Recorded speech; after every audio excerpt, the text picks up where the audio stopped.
अरे कहाँ मर गई है तू? कितनी देर से तुझे आवाजें ही दे रही हूँ।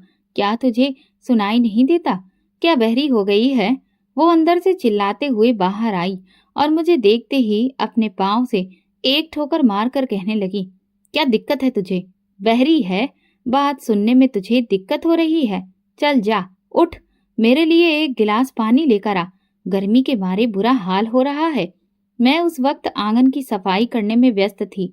सौतेली माँ के इस तरह पांव से ठोकर मारने की वजह से मैं दूर जा गिरी। मैंने तुरंत उनसे कहा, ठीक है माँ, मैं पानी लेकर आती हूँ। मुझे आपकी आवाज सुनाई नहीं दी, मैं काम कर रही थी। मैं भागती हुई किचन में आई, जल्दी जल्दी गिलास में पानी भरा और लाकर उन्हें थमा दिया। मेरी नजरें झुकी हुई थीं और मेरा शरीर डर के मारे कांप रहा था। पानी पीकर उन्होंने गिलास मेरे मुंह पर मारा और कहा, चल जा, सफाई कर। न जाने कितनी देर लगाती है। जरा सा काम करने के लिए कह दो तो बस आसमान सर पर उठा लेती है। वो हमेशा की तरह मुझे हजारों बातें सुनाकर अंदर कमरे में आराम करने चली गई। मैंने दुख भरी निगाहों से उन्हें एक बार देखा। ये तो अब रोज का तमाशा बन गया था। हर रोज किसी न किसी बात पर वो मुझे बेइज्जत करती और फिर बैठकर मेरा तमाशा देखती। ये सब करके उन्हें न जाने कौन सी खुशी मिलती थी। 2 दिन बाद उनके मायके वाले कुछ दिनों के लिए रहने आ रहे थे। उनके भाई भाभी जो दूसरे शहर में रहते थे, अब इस कब्जे में शिफ्ट हो रहे थे, इसलिए कुछ दिन हमारे घर में ही रुकने वाले थे। हालांकि हमारे घर में कुछ ऐसी जगह खास नहीं थी। 2 कमरों का बना हुआ ये छोटा सा घर हम 8 लोगों के लिए बहुत ही मुश्किल हो जाता था। पहले से ही घर में जगह काफी कम थी, ऊपर से अब वे लोग भी आ रहे थे, तो हम सब कहाँ पर रहेंगे? ये सोच सोच कर मैं परेशान हो रही थी। हालांकि मेरी सौतेली माँ के और भी रिश्तेदार थे। वे लोग चाहते तो वहां पर भी जा सकते थे, लेकिन वे लोग यहीं पर रहने आ रहे थे। सौतेली माँ ने मुझसे कहा था कि उनके आने से पहले पूरे घर की सफाई अच्छे से हो जानी चाहिए। अगर घर में एक मिट्टी का तिनका भी नजर आया तो तेरा बहुत बुरा हाल कर दूंगी। मैं इस सख्त गर्मी में बाहर काम कर रही थी। उसी वक्त अंदर से मेरी दादी की आवाज आई, विनीता, मुझे खाना दे दे, मुझे दवाई खानी है, कब से भूख लग रही है। मैंने दादी को वहीं से कहा, जी ठीक है, मैं पहले सफाई कर दूं, इसके बाद खाना बना दूंगी। लेकिन वे वहीं से चिल्लाकर कहने लगी, नहीं, सफाई बाद में करना, पहले मुझे खाना बना कर दे। तेरी माँ तो कुछ भी बोलती रहती है और तू चुपचाप मुंह बंद करके उसकी बात मानती है। मैं इस घर की बड़ी हूँ और तेरी इतनी हिम्मत कि तू मेरी बात को टालेगी। दादी भी सौतेली माँ से कोई कम नहीं थी और इसी वजह से उन दोनों की आपस में बिल्कुल भी नहीं बनती थी और उन दोनों की वजह से मैं पिसती रहती थी। अभी भी जब दादी मुझे खाना बनाने को कह रही थी तो सौतेली माँ तमतमाई हुई कमरे से बाहर आई और कहने लगी, पहले तू सफाई करेगी, उसके बाद इस बुढ़िया के लिए खाना बनाएगी। मैं तो उन दोनों के बीच में बिल्कुल फंसकर रह गई थी। दादी बाहर आ गई और सौतेली माँ से कहने लगी, तूने मुझे क्या समझ रखा है? ये सिर्फ तेरा घर है क्या? क्या यहाँ तेरा ही राज चलेगा? ये मेरा भी घर है और यहाँ पर सिर्फ मेरा ही हुक्म चलता है। जा, जाकर अंदर बैठ, जा, जो मैं कहूंगी वही होगा। वे दोनों आपस में जोर जोर से बहस करने लगी। हमारे घर की दीवारें छोटी थी, जरा सी आवाज भी आस पड़ोस में चली जाती थी। हमेशा की तरह जब दोनों ने बहस शुरू की तो आस पड़ोस की औरतें दीवारों से झांककर मुफ्त का शो देखने लगीं। मैंने बड़ी मुश्किल से दादी और सौतेली माँ को चुप करवाया और किसी न किसी तरह से उन्हें अंदर लेकर गई। ये करना मेरे लिए बहुत मुश्किल था, मेरे बस की बात नहीं थी, लेकिन इस वक्त घर पर मेरे अलावा कोई नहीं था, इसलिए उन्हें रोकना बहुत जरूरी था, वरना वे दोनों एक दूसरे को मारने पर उतर आती। मैं किचन में आकर जल्दी जल्दी दादी के लिए खाना बनाने लगी और फिर आंगन की सफाई करना शुरू कर दिया। अभी मुझे पूरे घर भर के कपड़े भी धोने थे।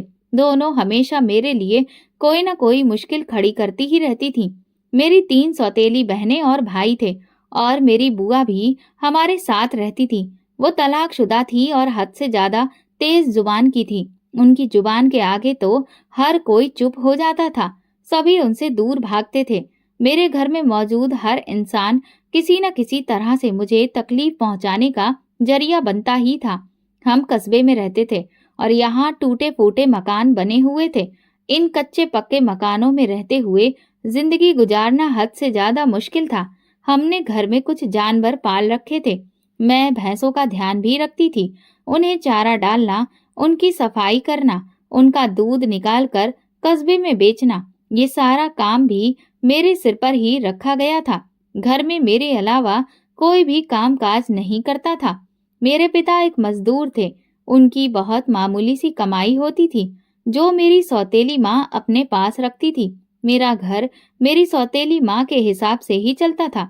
दादी शोर तो बहुत करती थी, लेकिन असलियत में दादी का कोई भी हुक्म यहाँ सुना नहीं जाता था। इसलिए दादी और बुआ और सौतेली माँ तीनों मुझ पर ही चिल्लाती और मुझ पर ही हुक्म चलाती थी।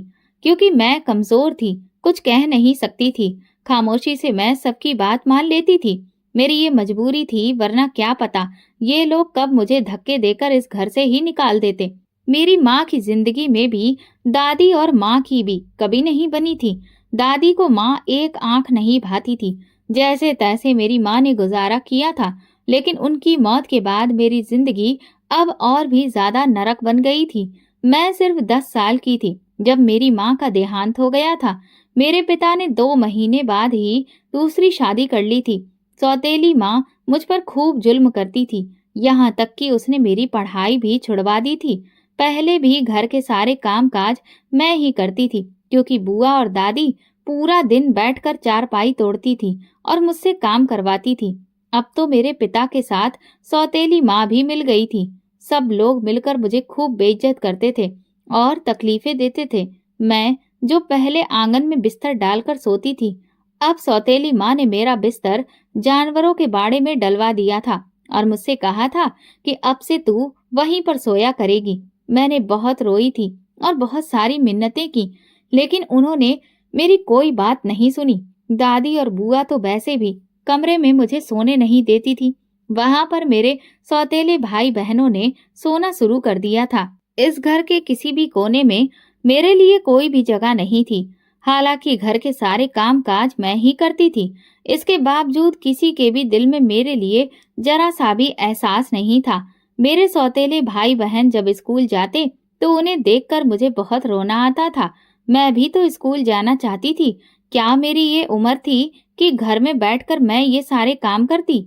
मेरा भी तो पढ़ाई करने का अधिकार था, लेकिन मुझे मेरा बस्ता और किताबें छीन ली गई थी। मुझे पढ़ने का इतना ज्यादा शौक था कि जब भी वे लोग पढ़ते थे तो मैं हसरत भरी निगाहों से उनकी तरफ देखकर चुप रह जाती थी। कितने खुशकिस्मत थे वो सब, और एक मैं थी जिसे यहाँ पर खाने को भी कुछ नहीं मिलता था।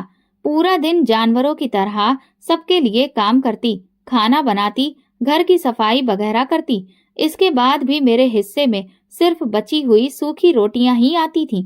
कभी अगर मैं अपने पिता से शिकायत करने के बारे में सोचती भी तो उनका गुस्सा देखकर मेरी जुबान अपने आप ही बंद हो जाती थी, क्योंकि वे भी अपने आगे किसी को कुछ नहीं समझते थे, सिर्फ सौतेली माँ की ही बात मानते थे। दादी और बुआ भी मेरे बारे में नहीं सोचती थी, किसी को भी मेरी कोई परवाह नहीं थी। अभी मैं दादी को खाना बनाकर दे चुकी थी, इसके बाद मुझे सबके लिए खाना बनाकर तैयार करना था। जब भी घर में कुछ खत्म होता तो मुझ पर इल्जाम लगाया जाता कि मैं उसे बर्बाद कर देती हूँ। फिर सौतेली माँ ये इल्जाम लगाकर मुझे खूब मारती पीटती और कहती, रोज रोज राशन नहीं लाया जा सकता। तेरे बाप की कोई फैक्ट्री नहीं चल रही है जो तू सब कुछ इतनी जल्दी खत्म कर देती है। हालांकि ऐसा नहीं था। मैं तो कोई भी चीज बर्बाद नहीं करती थी, हर चीज बहुत ही संभाल कर इस्तेमाल करती थी। लेकिन घर में इतने ज्यादा खाने वाले लोग थे तो जाहिर सी बात थी कि खर्चा तो होना ही था। इसमें भला मेरा क्या कसूर था? लेकिन कसूरवार तो आखिर में मुझे ही ठहराया जाता था।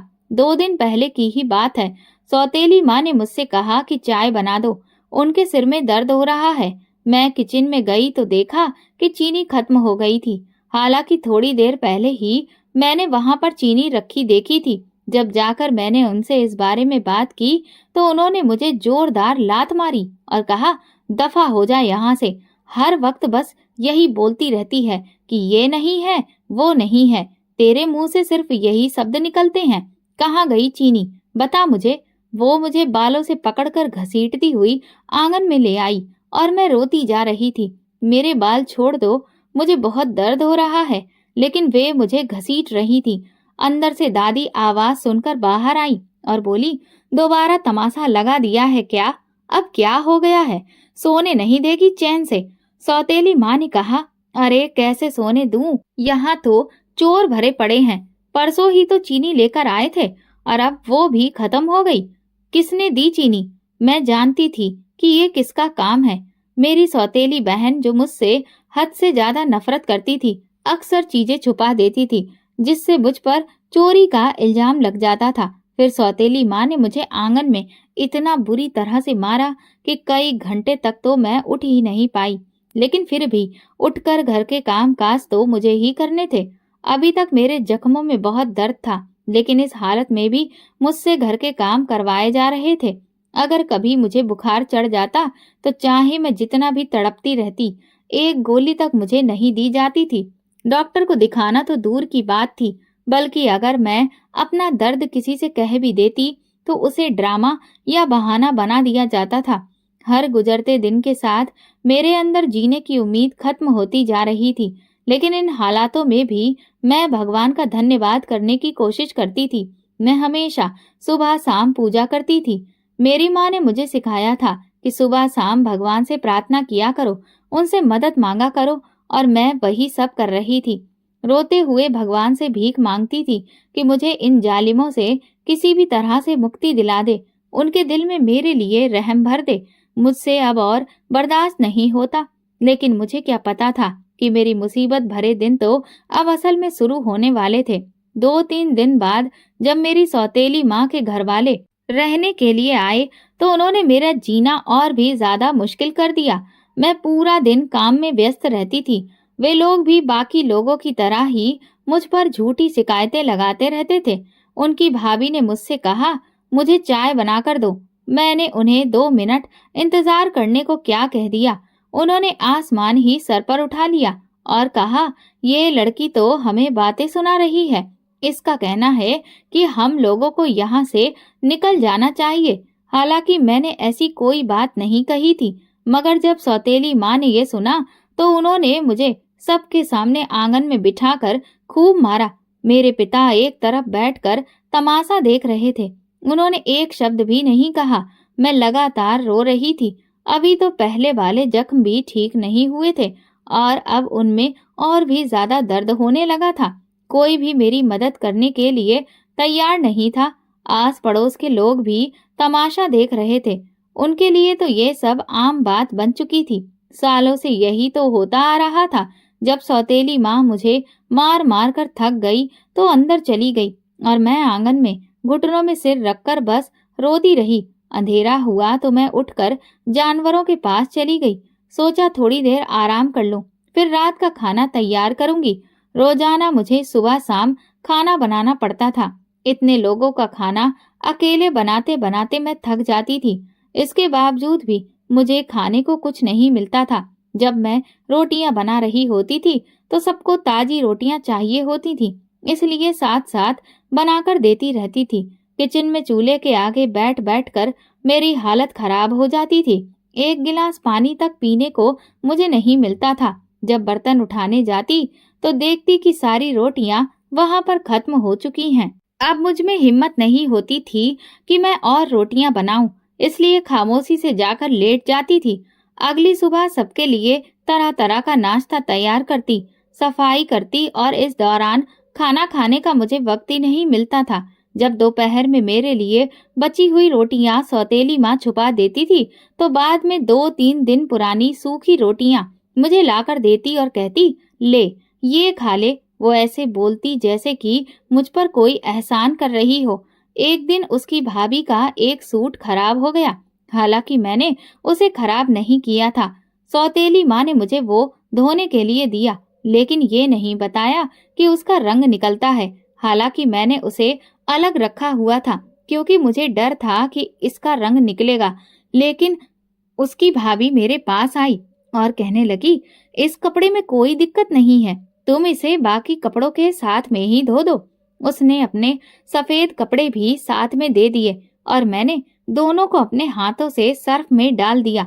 देखते ही देखते उसके सूट का रंग छूटने लगा और सफेद कपड़ा पूरा खराब हो गया। जब मैं कपड़े धोकर फैलाने गई तो देखा कि हालत बहुत ज्यादा खराब हो गई थी। वो यही तो चाहती थी कि कपड़ा खराब हो जाए ताकि मुझ पर इल्जाम लगाकर सबके सामने मेरी पिटाई करवा सके। उसने ऐसा ही किया। वो चिल्लाने लगी, इसने मेरा कपड़ा खराब कर दिया। इतना महंगा सूट खरीदा था मैंने, अब इसकी भरपाई कौन करेगा? उसने जानबूझकर ये सब किया है। इसे इतनी अकल नहीं कि हल्के रंग के कपड़ों को अलग धोया जाता है। वो और भी बातें कहने लगी। मैंने सोचा भी नहीं था कि वो इतना बड़ा तमाशा खड़ा करेगी। इतना अरसा हो गया था, लेकिन मैं लोगों की चालाकियों को समझ ही नहीं पाती थी। हर कोई मुझे इसी तरह से बेवकूफ बना देता था। एक बार फिर सौतेली माँ ने मुझे खूब मारा पीटा। वो बस यही काम ठीक से करती थी, लेकिन मेरे शरीर को अब तक उसकी मार की आदत नहीं हुई थी। हर बार वो बहुत ज्यादा मुझे दर्द होता था और मैं अकेले में बैठकर खूब रोती थी। जब तक वे लोग यहाँ पर रहे, यही सब होता रहा।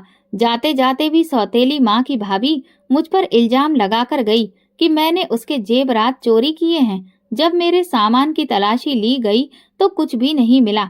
बाद में जब पूरे घर को देखा गया तो पता चला कि वो तो मेरी सौतेली बहन ने चुराए थे, लेकिन इसका इल्जाम भी मुझ पर ही लगा दिया गया, ये कहकर कि मैंने जानबूझकर वो गहने वहां पर छुपा दिए होंगे ताकि अपनी सौतेली बहन को फंसा सकूं। हालांकि मैं इस बारे में कुछ भी नहीं जानती थी। सब लोग जानते थे कि मेरी सौतेली बहन की आदत कैसी है।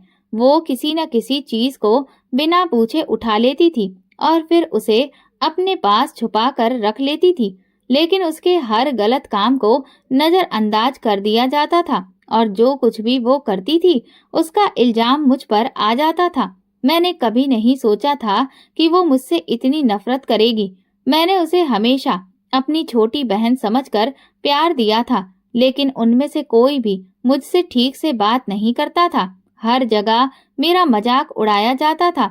मेरी रंगत थोड़ी दब गई थी, इसलिए मुझे काली काली कहकर बुलाते थे। ये सब सुनकर मेरी आंखों में आंसू आ जाते थे, लेकिन वहां कोई ऐसा नहीं था जिसके दिल में मेरे लिए थोड़ा भी रहम हो। अभी मैं छत की सफाई कर रही थी, फिर मुझे कपड़े भी धोकर फैलाने थे। उसी वक्त मेरी नजर अपनी कुर्ती पर पड़ी जो पूरी तरह से फट चुकी थी। मेरे पास तो सिर्फ 2 जोड़ी सूट थे, वो भी फटे पुराने। अब मैं कपड़े कहाँ से लाऊंगी? इन कपड़ों को कब तक चला सकती थी? न जाने आखिरी बार कब मैंने नए कपड़े खरीदे थे। यही 2 सूट मैं कई सालों से चला रही थी। जब ये फटते तो उन्हें सिलकर किसी तरह पहन लेती थी, लेकिन अब इन्हें और ज्यादा सिलना मुमकिन नहीं था। अब मैं क्या पहनूंगी? किसी तरह अपने दुपट्टे से खुद को ढक लिया ताकि फटे हुए कपड़े मेरे नजर न आए, लेकिन आखिर कब तक मैं उन्हें छुपा सकती थी? अब तो मेरा शरीर भी झलकने लगा था। जब मेरी सौतेली माँ ने देखा तो वो कहने लगी, तूने जानबूझकर ऐसा किया है। यही चाहती है तू कि लोग तुझे देखें। अब मेरे पास कोई और तरीका नहीं बचा था। लोगों की हमदर्दी हासिल करने का क्या यही तरीका था? फिर उसने मुझे फटे पुराने कपड़े दे दिए। पता नहीं उसमें अचानक इतनी रहमदिली कहाँ से आ गई थी। हालांकि मुझे कपड़े मिल गए थे, यही काफी था। इसके बदले चाहे जितनी भी बातें मुझे सुननी पड़ती, मुझे कोई परवाह नहीं थी। उन्हीं दिनों हमारे मोहल्ले में एक शादी हो रही थी। वैसे तो मुझे किसी भी अच्छे मौके पर साथ ले जाने की जहमत कोई नहीं उठाता था, लेकिन ये शादी मोहल्ले में ही हो रही थी। मैं जानती थी कि यहाँ जाने की इजाजत मुझे नहीं मिलेगी। जिस दिन शादी थी सब तैयार होकर चले गए। हमारे घर में जब भी कोई शादी होती थी, खाने पीने को लेकर कोई न कोई हंगामा जरूर होता था। मेरी सौतेली माँ तो बाकायदा घर से थैलियां लेकर जाती थी और वहां छिपकर खाना उन थैलियों में भरकर घर ले आती थी। मुझे उसकी ये हरकतें बिल्कुल पसंद नहीं थी, लेकिन मैं क्या कह सकती थी? बस खामोश रह जाती थी। लेकिन इस बार जब शादी में जाने की बात आई तो दादी ने मुझसे कहा, तू भी तैयार हो जा। हर वक्त घर में बैठी रहती है, घर से निकलेगी नहीं तो तेरी शादी कैसे होगी? लोग तुझे देखेंगे तभी तो कोई तुझे पसंद करेगा। दादी की बात सही थी। मैंने तो अब तक अपनी जिंदगी में शादी के बारे में सोचा ही नहीं था। जब मेरी सौतेली माँ ने ये सुना तो कहने लगी, इससे कौन शादी करेगा? ना तो इसमें कोई गुण है और ना ही इसकी शकल अच्छी है। हालांकि दादी मुझे अपने साथ लेकर गई। मैं वही फटे पुराने कपड़े पहने हुए थी। जब वहां पहुंची तो मुझे बहुत ज्यादा सबसे कमतर महसूस होने लगा, क्योंकि वहां पर सबने बहुत अच्छे कपड़े पहने हुए थे सिवाय मेरे। सब लोग मुझे अजीब अजीब नजरों से देख रहे थे। ऐसा लग रहा था जैसे वे लोग मेरा मजाक उड़ा रहे हों। मैंने दादी से कहा कि मैं घर वापस चली जाती हूँ, लेकिन उन्होंने जबरदस्ती मुझे वहीं पर बैठा लिया। मुझे तो वहां ठीक से खाना भी नहीं खाया गया।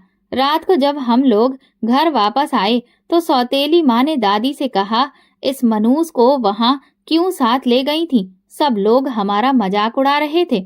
इसके कपड़े इस काबिल नहीं थे कि ये वहां जाती और जैसे भूखों की तरह वहां पर ये खाना खा रही थी, जैसे इसे कभी खाना दिया ही नहीं गया हो। हमारी नाक कटवा दी है इसने। दादी बोली, वैसे कौन सी तेरी मोहल्ले में इज्जत है जो तू इस तरह की बातें कर रही है? जाकर चुपचाप सो जा। मैं तो इसलिए इसे लेकर गई थी कि कब तक इसे घर में ऐसे बिठाए रखेंगे। ये हमारे सीने पर मूंग दलती रहेगी। कहीं इसका रिश्ता करके इसे भी यहाँ से चलता देते हैं। लेकिन तू इस काम में अड़ंगा डालने की कोशिश कर रही है, क्योंकि तुझे तो मुफ्त की नौकरानी जो मिल गई है। अगर ये चली गई तो घर का सारा काम तुझे करना पड़ेगा। यही सोच रही है ना? दादी और सौतेली माँ ने एक बार फिर से बहस शुरू कर दी थी। उनकी लड़ाई काफी देर तक चलती रही और जब दोनों लड़ झगड़ कर थक गईं तो मुझे देखकर कहने लगी, हमेशा तेरी वजह से ही झगड़ा होता है। किसी मनहूस की तरह है तू। हम लोगों के झगड़े करवाती रहती है। मैं बस चुपचाप खड़ी रह गई। अपनी मर्जी से वो लोग लड़ाई करती हैं और फिर मुझ पर इल्जाम लगा देती हैं कि मेरी वजह से झगड़ा हुआ। मेरी सौतेली बहन जो खूब सारा मेकअप करके शादी में गई थी, अपने कमरे में लेटी हुई उन दोनों की लड़ाई सुन रही थी। जब दादी अंदर चली गई तो वो बाहर आई और अपनी माँ से कहने लगी, माँ चलो अंदर चलकर लेट जाओ, परेशान मत हो। ये और दादी तो बस सपने ही देखते रह जाएंगे। इस काली से तो कस्बे का कोई भी लड़का शादी नहीं करेगा। आप फिक्र मत करो, ये यहीं कुंवारी बैठी रहेगी। उसके ऐसा कहने पर मेरी आंखों में आंसू आ गए। वो हमेशा मेरा दिल तोड़ देती थी। हमेशा इसी तरह की बातें करती थी कि मैं कई दिनों तक अंदर ही अंदर सुलगती रहती थी। वो अपनी जुबान से मुझे तीर मारने में कभी भी बाज नहीं आती थी। किसी न किसी बात को लेकर वो मेरी बेइज्जती करती रहती थी। उसकी बहुत सी सहेलियां थीं। वो बाहर घूमने भी जाती थी, लेकिन मुझे कहीं जाने की इजाजत नहीं थी, ना ही किसी से दोस्ती करने की। मेरी जिंदगी तो बस घर के कामों और घर के लोगों के हाथों बेइज्जत होने में ही बीत रही थी। कभी कभी मेरा भी दिल करता था कि मैं कहीं बाहर जाऊं, लोगों से हंसूं बोलूं, बाजार जाकर अपनी पसंद की चीज खरीदूं, लेकिन ये सब करने का हक मेरे पास बिल्कुल नहीं था। मैं अपनी किसी भी खुशी का इंतजार भी नहीं कर सकती थी। होली दिवाली पर भी कोई मेरे बारे में नहीं सोचता था। मुझे सिर्फ तकलीफ ही मिलती थी। होली वाले दिन सब लोग रिश्तेदारों के यहाँ मिलने जाते थे, लेकिन मैं घर पर बैठकर घर के कामों में ही लगी रहती थी। कभी कोई मुझसे ये तक नहीं पूछता था कि मुझे किसी चीज की जरूरत है या नहीं। सबसे ज्यादा तकलीफ तो मुझे इस बात की होती थी कि मेरे पिता ये सब देखते हुए भी अनजान बने रहते थे। एक बार भी उन्होंने मेरे हक में एक शब्द तक नहीं कहा। हालांकि रोज उनके सामने ये लोग मुझे मारते पीटते थे। इसके बावजूद उनका दिल कभी नहीं पसीजता था। वे बस एक तरफ चुपचाप बैठे ये सब देखते रहते थे। उन्हें कोई फर्क नहीं पड़ता था। मैं उनकी सगी बेटी थी, फिर भी वे मेरे साथ होने वाले इस बुरे सुलूक पर खामोश रहते थे। उनकी ये खामोशी सबको बढ़ावा देती थी। खैर, वक्त इसी तरह से गुजरता गया। काफी साल हो गए। अब मैं 22 साल की हो चुकी थी। हमारे यहाँ 17-18 साल की उम्र में ही लड़कियों की शादी कर दी जाती थी, लेकिन अब तक मेरे लिए कोई रिश्ता नहीं देखा गया था। वैसे भी मैंने कभी कोई उम्मीद नहीं की थी कि कोई मेरे बारे में सोचेगा। लेकिन फिर एक दिन अचानक न जाने ऐसा क्या हुआ कि सबको मेरी शादी की फिक्र हो गई। एक दिन मेरी सौतेली माँ भागती हुई खुशी खुशी घर वापस आई और काफी देर तक कमरे में बैठकर दादी और बुआ से बातचीत करती रही। उनके बीच ऐसा लगाव मैंने पहले कभी नहीं देखा था। खैर, मैंने इसे नजरअंदाज कर दिया। लेकिन फिर उसी शाम सौतेली माँ ने मुझे बुलाया और कहा, हम तुझे सारी जिंदगी अपने सिर पर थोड़ी बिठाकर रखेंगे। तेरी शादी की उम्र हो चुकी है। लोग भी बातें कर रहे हैं कि अब तक हमने तेरा रिश्ता क्यों नहीं किया। इसीलिए हमने फैसला किया है कि तेरा रिश्ता कर दिया जाए। जब सौतेली माँ ने मुझे बुलाकर ये सब कहा तो मुझे लगा कि कमरे की छत ही मेरे सिर पर आ गिरी हो। मेरी जिंदगी का इतना बड़ा फैसला इस तरह से अचानक हो जाएगा, मैंने सोचा भी नहीं था। मुझे पूरा यकीन था कि इन लोगों ने पहले ही कोई रिश्ता तय कर लिया होगा। सब कुछ तय करने के बाद ही अब वो मुझे बता रहे थे, जैसे ये मेरी जिंदगी नहीं बल्कि किसी फिल्म की कहानी हो। इस तरह की बातें की जा रही थी जैसे मैं कोई पत्थर हूँ या कोई बेजान चीज जो अपने बारे में कुछ भी सोच ही नहीं सकती। मेरी दादी ने कहा, हमने तुम्हारी शादी एक बूढ़े आदमी से तय कर दी है। वो काफी अच्छा आदमी है, उसके पास पैसे की कोई कमी नहीं है। अरे शुक्र मनाओ कि हमने इतनी अच्छी जगह तुम्हारा रिश्ता करवाया है, वरना तुमसे कौन शादी करता। ये सब इन लोगों ने मिलकर किया है। दादी ने कहा, हमने तुम्हारी शादी एक बूढ़े से भले ही तय की है, लेकिन वो पैसे वाला तो है। मैं चुपचाप उनकी बातें सुनकर जाकर जानवरों के पास बैठ गई। मैं बिल्कुल सुन्न हो चुकी थी। मुझे कुछ समझ में नहीं आ रहा था। ये सब इतनी अचानक से हुआ था कि मेरे होशो हवास ने काम करना बंद कर दिया था। मैं नहीं जानती थी कि वो बूढ़ा मेरे साथ क्या करेगा। क्या उसके साथ शादी करना ठीक है या नहीं। वैसे भी यहाँ किसी ने कौन सा मुझसे कोई राय मांगी थी या मुझसे पूछा था। मेरा कुछ कहना भी अब बेकार था। लेकिन मुझे बहुत ज्यादा डर भी लग रहा था। मैंने लोगों से सुन रखा था कि बड़ी उम्र के लोगों से अगर शादी करो तो वे बहुत बुरी तरह से पेश आते हैं, और उस बूढ़े आदमी को तो मैं बिल्कुल भी नहीं जानती थी। अगर उसने मुझ पर शक किया और वैसे ही पेश आया जैसे यहाँ सब लोग मुझसे पेश आते हैं, तो मेरी जिंदगी तो बर्बाद होकर रह जाएगी। मैंने सोचा कि एक बार अपनी सौतेली माँ से इस बारे में बात करती हूँ कि वो मेरी यहाँ शादी ना करवाएं। हो सकता है उनके दिल में मेरे लिए थोड़ा सा रहम आ जाए और वे मेरी बात मान जाएं। एक बार कोशिश करने में कोई बुराई नहीं है। यही सोचकर मैं अगले दिन हिम्मत करके उनसे बात करने गई। मैंने कहा, मुझे आपसे एक बहुत ही जरूरी बात करनी है। वो गुस्से में बैठी हुई थी। मुझे डर भी लग रहा था, लेकिन मुझे बात तो करनी ही थी। जब मैंने कहा कि मैं ये शादी नहीं करना चाहती हूँ, आप इस शादी से इनकार कर दें, तो वो गुस्से से उठी और मुझे इतनी जोर से थप्पड़ मारा कि मैं आंगन में जाकर मुंह के बल गिर गई। उन्होंने कहा, तेरी इतनी हिम्मत कि तू मेरी बात को मानने से इनकार करे। इस शोर की आवाज को सुनकर सब लोग वहां जमा हो गए। दादी ने पूछा, अब क्या मुसीबत हो गई है जो तू दिन दहाड़े इस तरह इसे मारने पीटने लगी है। बताएगी कि क्या मामला है। सौतेली माँ बोली, अरे मामला क्या है, ये सब तो यही बताएगी। इसकी जुबान बहुत ज्यादा चलने लगी है। ये कह रही है कि ये शादी नहीं करेगी। ये सुनकर दादी ने भी मुझे एक ठोकर मारी और कहा, क्यों री, तेरे अंदर इतनी हिम्मत आ गई कि हमारे फैसले से इनकार करेगी। ये फैसला हम सब ने मिलकर किया है। तू होती कौन है इससे इनकार करने वाली। मैंने तो सोचा भी नहीं था कि इस समय ये लोग एक साथ शामिल होंगे। वैसे तो किसी भी बात में एक दूसरे का ये कभी साथ नहीं देते थे, तो इस बात में ये कैसे शामिल हो गए। जरूर दाल में कुछ काला है। कोई तो मकसद होगा इन सब का। बिना अपने फायदे के तो ये लोग कुछ भी नहीं करते। मेरे इनकार ने उन सबको भड़का दिया था। सौतेली माँ कहने लगी, क्यों, तेरा चक्कर किसी और के साथ चल रहा है ना, जो तू शादी से इनकार कर रही है। मेरे पिता जो उसी वक्त काम से थके हारे घर वापस आए थे, दरवाजे से अंदर दाखिल होते ही जैसे ही उन्होंने सौतेली माँ के मुंह से निकले ये शब्द सुने, तो दौड़ते हुए मेरी तरफ आए और कहने लगे, किसके साथ नैन मटक्का कर रही है, बता मुझे, मैं तेरी खाल उधेड़ कर रख दूंगा, जल्दी बता। ये कहकर वो मुझे जोर जोर से मारने लगे। मैंने अपने पिता से कहा ऐसी कोई बात नहीं है, मैंने ऐसा कुछ भी नहीं किया है। मेरी बात का यकीन क्यों नहीं कर रहे हैं आप लोग? मुझे बस उस बूढ़े आदमी से शादी नहीं करनी है।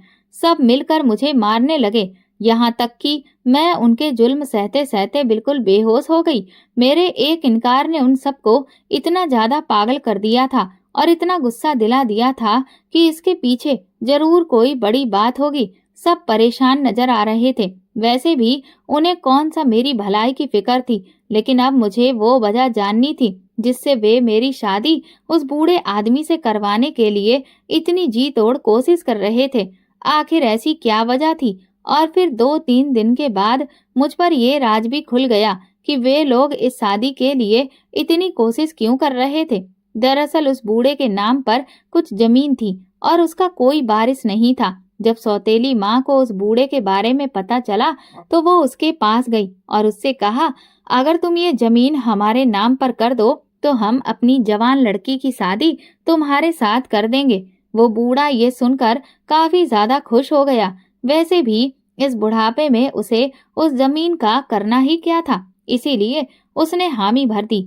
मैं चाहे जैसे भी हाल में रहूं, इससे किसी को क्या लेना देना। इससे ज्यादा मुझे कुछ भी पता नहीं चल सका था। बाहर शादी की तैयारियां कर ली गई थीं और अगले हफ्ते ही मेरी शादी का दिन तय कर दिया गया। मुझे कुछ भी समझ में नहीं आ रहा था।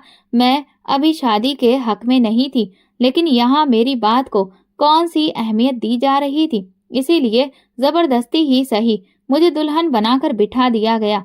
वो बूढ़ा कुछ लोगों के साथ आया और मेरी शादी उससे कर दी गई। मुझे बहुत डर लग रहा था। उसी दिन मेरी विदाई कर दी गई। वो मुझे साथ लेकर दूर दराज एक झोपड़ी में आ गया। मैं हैरान रह गई कि इतनी ज्यादा जमीन का मालिक इस मामूली सी झोपड़ी में रहता है। जब मैं विदा होकर आई तो मेरे साथ घर से कोई भी नहीं आया था। उन लोगों ने ये कहकर मुझे विदा किया कि अब दोबारा पलटकर कभी भी इस घर में कदम मत रखना, हम तुम्हारी शक्ल भी नहीं देखना चाहते हैं। वो बहुत खुश थे कि उन्हें अब जमीन मिल गई थी। मुझे कुछ भी समझ में नहीं आ रहा था कि ये क्या हो रहा है, मुझे किसके हाथों में सौंप दिया गया है। इस बात से मैं पूरी तरह से अनजान थी। मैं, जिसने बाहर की दुनिया कभी नहीं देखी थी, ये नहीं जानती थी कि बाहर किस तरह के लोग होते हैं। अब यहाँ आकर मैं परेशान हो रही थी। उस बूढ़े ने मुझसे कहा, तुम यहाँ रुको, मैं कुछ देर में आता हूँ, यहाँ से हिलना मत। वो बहुत गुस्से में बात कर रहा था। हालांकि अभी तो हमारी शादी हुई थी, लेकिन मैं समझ गई थी कि ये भी मेरी सौतेली माँ और दादी की तरह मुझ पर जुल्म करेगा। मैं बहुत डर गई। जैसे ही वो झोपड़ी से निकला, मैं तुरंत भगवान से प्रार्थना करने के लिए खड़ी हो गई और रो रो कर दुआ करने लगी। हे भगवान, मुझे इस आदमी से बचा लो। या तो मुझे यहाँ से सही सलामत बाहर निकाल दो या फिर मुझे मौत दे दो। मैं हाथ जोड़कर लगातार रोए जा रही थी।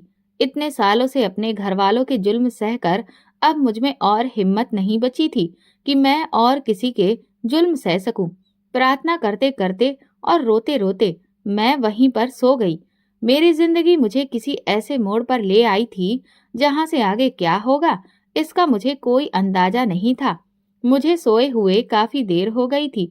जब मेरी आंख खुली तो मैंने देखा कि चारों तरफ गहरा अंधेरा था। मुझे कुछ भी ठीक से नजर नहीं आ रहा था। मैंने जोर जोर से चिल्लाना शुरू कर दिया, क्या कोई है? मेरी आवाज सुनाई दे रही है या नहीं? मैं लगातार चिल्लाए जा रही थी। उसी वक्त दरवाजा खुलने की आवाज आई। मुझे हैरत हुई क्योंकि मैं तो किसी झोपड़ी में सोई थी, वहां तो कोई दरवाजा नहीं था। फिर ये कौन सी जगह थी?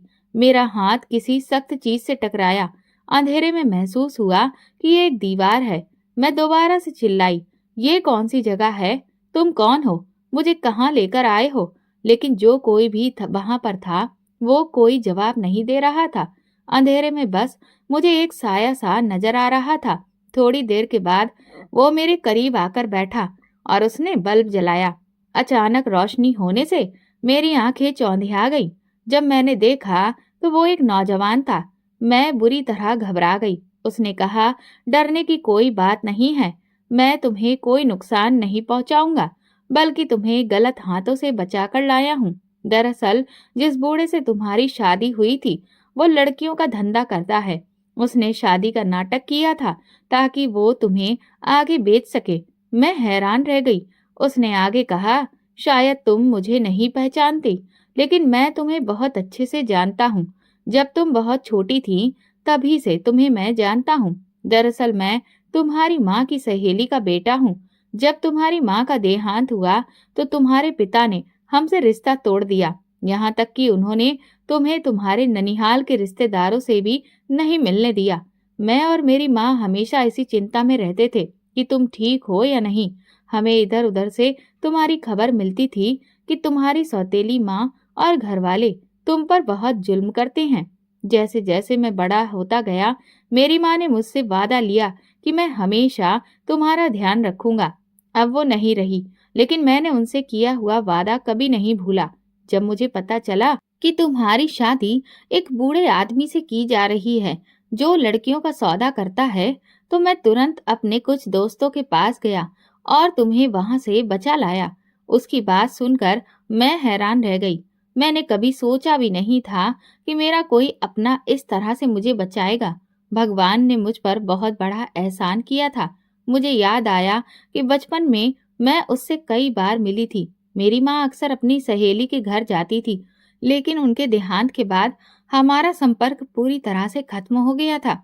उसने मुझसे कहा, तुम्हें घबराने की कोई जरूरत नहीं है। तुम कोई कमजोर लड़की नहीं हो। जितना मैं समझ सका हूँ, तुम्हारे घर वाले बस पैसों के पुजारी हैं। देखो, मेरी माँ ने एक छोटा सा कारोबार शुरू किया था जिसमें तुम्हारी माँ ने भी कुछ पैसा लगाया था।